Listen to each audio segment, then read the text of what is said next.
The B4 engine Blue Origin has been praising all these years has exploded.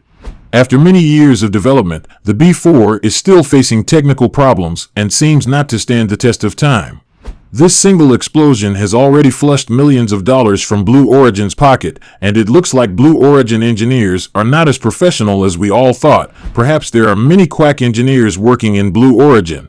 It's so because even when Blue Origin was struggling with the third unit of the B4 engine, SpaceX had already built hundreds of Raptors, and that's a different pace of innovation and production time. And can you imagine that the Raptor engine is in the third generation, while B4 is in third unit? That's shameful and sluggish. What is the root cause of B4 explosion, and how is Jeff Bezos feeling about the incident? Let's find out all these and more in today's episode of Tech Spacex. We all know Blue Origin's design style, and only if they used a fast and dirty iterative development process like SpaceX, then the B4 engine wouldn't have witnessed an explosion like this. However, since BO has taken on a slow and safe development pattern like the old-school aerospace companies, explosions during testing should be their guest. Blue Origin has experienced a setback as it works to test the high-thrust B4 rocket engines. During the test, the thruster exploded in dramatic fashion. Blue Origin did not announce the failure publicly, maybe because they were ashamed. This incident is drastic that it has the potential to delay not one but two rocket programs.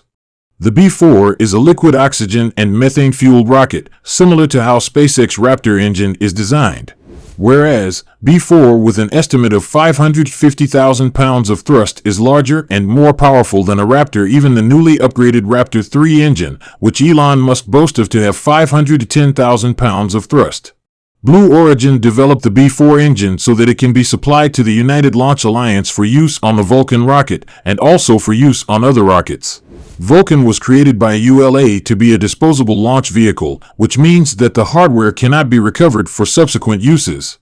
Therefore, Blue Origin must produce numerous B4 engines each year to fuel its reusable fleet as well as ULA's Vulcan.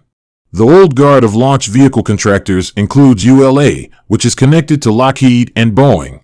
They align well with the senators and congressmen in the U.S. government to ensure that a sizable percentage of NASA's money is allocated to area where their constituents reside. Many people are employed by Boeing and Lockheed in parts of the United States where they enjoy strong federal government supporters. This has historically been a successful tactic that has allowed them to get away without having to offer competitive launch prices. Due to this, very few commercial payloads were launched from the United States before the Falcon 9 became popular. But unfortunately, the ULA lack a clear strategy for building a launch vehicle that can compete with SpaceX's Starship. The Vulcan, their current planned launcher, is scheduled to launch sometime in 2024 and will be nearly, but not quite, competitive with the Falcon 9 at that time. Now, back to B4 explosion. The B4 exploded during a test at the company's Texas site. The explosion was recorded on camera, but the footage hasn't been made public, according to sources who spoke with CNBC.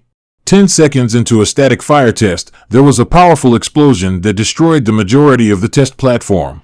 Blue Origin has acknowledged that it immediately notified ULA of the situation, and it is now undertaking a thorough investigation. Blue Origin has hinted to discover the ultimate cause of the explosion, which was confirmed to an assembling mistake from Blue Origin's quack engineers and poor workmanship on that particular engine. Wow, that's a huge red flag for a company that was eager to win NASA's lunar lander contract, and will they be competent enough for the task? Well, we will tell this story another day. And the major problem with Blue Origin is that they are not transparent. Taking for instance, SpaceX has always been out there, putting their failures and wins in the faces of their fans. While they test and blow off their rocket, everyone sees it, and they are open to contributions from professional engineers in the space industry who drop suggestions, and they pick ideas from the contributions to scale and redesign another engine subsequently. Contrary, Blue Origin's decisions seems to be secretive, which has cost them a lot of losses, leave them in the dark, closed doors where experts should offer their top-notch contributions. Blue Origin's secretive operation may doom Vulcan rocket and Dream Chaser projects. Again, taking another look at the B-34 engine tells us that BO may soon be out of business. Elon has taken simplification to heart, and it comes with professional increase in engine's reliability. What this means is that everyone has to go simple also, and not make things complicated. And other SpaceX competitors may soon have a hard time launching anything of value into space, so SpaceX will soon be a leader in the field. Having a clue about where Elon might be heading will soon shock other competitors, and they might be fading off from the race with time. What does SpaceX have that ULA and Blue Origin don't have? There are actually great expectations for Blue Origin, but they have to really work hard to win. An orbital launcher is something don't have yet. Though, the New Shepard is remarkable, but it's merely a suborbital launch system, putting it in the same league as Virgin Galactic. The complexity of an orbital launch vehicle exceeds that by an order of magnitude. Contrary to VG, Blue Origin does want to develop the New Glenn, an orbital launch vehicle that is now under development. You can say it's the rocket they hope to save their ass, and at least launch NASA's astronauts on the moon. A contract that almost plunged Bezos into depression when NASA fined Blue Origin unworthy to have the contract. We should worry much about the fact that they are moving directly from a small suborbital booster to a large lifter without any intermediate phases.